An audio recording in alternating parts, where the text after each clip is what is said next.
बच्चों को पढ़ाने दो, बच्चों को पढ़ाने दो, आवाज दो, आवाज दो, प्राइवेट स्कूल एकता। मैं देवेंद्र वशिष्ठ, प्रदेश अध्यक्ष ऑल हरियाणा प्राइवेट स्कूल संगठन। प्रदर्शन क्यों कर रहे हैं? प्रदर्शन सर, सरकार ने फिलहाल में एक तुगलकी फरमान जारी किया है, जिसके अंदर है मान्यता प्राप्त स्कूलों पर तालाबंदी की जा रही है और उनको कहा जा रहा है कि आपका स्कूल है मान्यता प्राप्त है, आप इनको बंद कर दो, नहीं आपके खिलाफ एफआईआर दर्ज होंगे, आपके खिलाफ कानूनी कार्रवाई की जाएगी, डराया जा रहा है, धमकाया जा रहा है। जबकि अधिकतर हमारे स्कूलों में महिला स्टाफ है और ये वे स्कूल है ये जो गरीब बच्चों को कम फीस लेकर पढ़ाई दे रहे हैं और सरकार की अंत्योदय योजना के तहत सरकार को ये बढ़ा रहे हैं कि जो सरकार है ये जाके अपना क्या कहते हैं काम करे, ताकि ये जो स्कूल है ये वास्तव में गरीब के बच्चों को पढ़ाकर शिक्षा के अंदर समाज के लिए सराहनीय कार्य कर रहे हैं।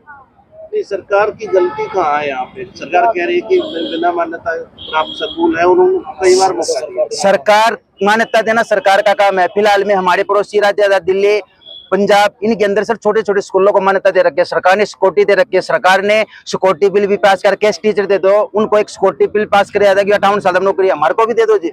कोई ये स्कूल को फीम तो बेच नहीं रहे, शराब के ठेकों को तो सरकार खोल रही है, उनको तो मान्यता दे रही है, आलीशान ठेके बदल दिए गए। हमारे स्कूलों को बंद करके शराब की मान्यता दे दो जी, क्योंकि हम गुनाह नहीं कर रहे हैं, हम बच्चों को पढ़ा रहे हैं और हमारे स्कूलों में सिर्फ और सिर्फ मान्यता को लेकर जमीन की दिक्कत आ रही है। अगर हमें अपने माननीय मुख्यमंत्री, यशस्वी मुख्यमंत्री ने शाही पर पूरा भरोसा है कि अगर उन स्कूलों को जमीन में राहत दे देने जो सभी स्कूल चलते रहेंगे। कितने लोग जुड़े हुए हैं?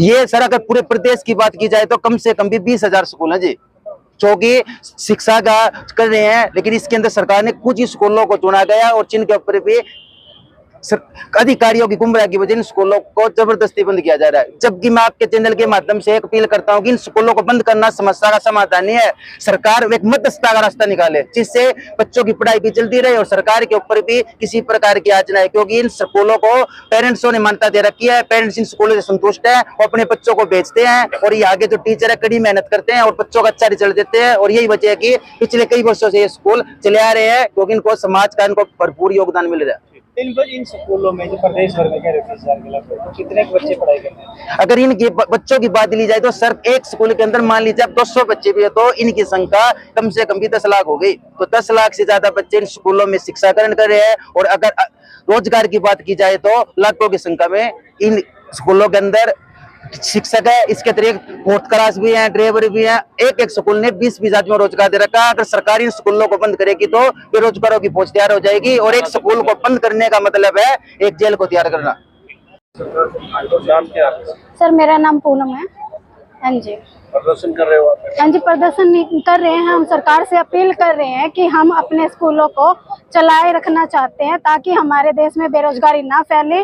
सरकार कहती है कि महिलाओं को शिक्षित करो, महिलाओं को आगे बढ़ने का मौका दो, और हमारे जो अभिभावक हैं, जो हमारे माता पिता हैं, उनको लगता है लेडीज के लिए आज के टाइम में एक स्कूल से अच्छी जगह सुरक्षित रहने की कोई हो नहीं सकती। और प्राइवेट स्कूलों में ऑलमोस्ट यहाँ देख रहे हो आप सभी लेडीज जाती हैं। अगर सरकार स्कूलों को बंद कर देगी तो हम कहाँ जाएंगे? हम वहीं पर चार दीवारी में फिर दोबारा कैद हो जाएंगे।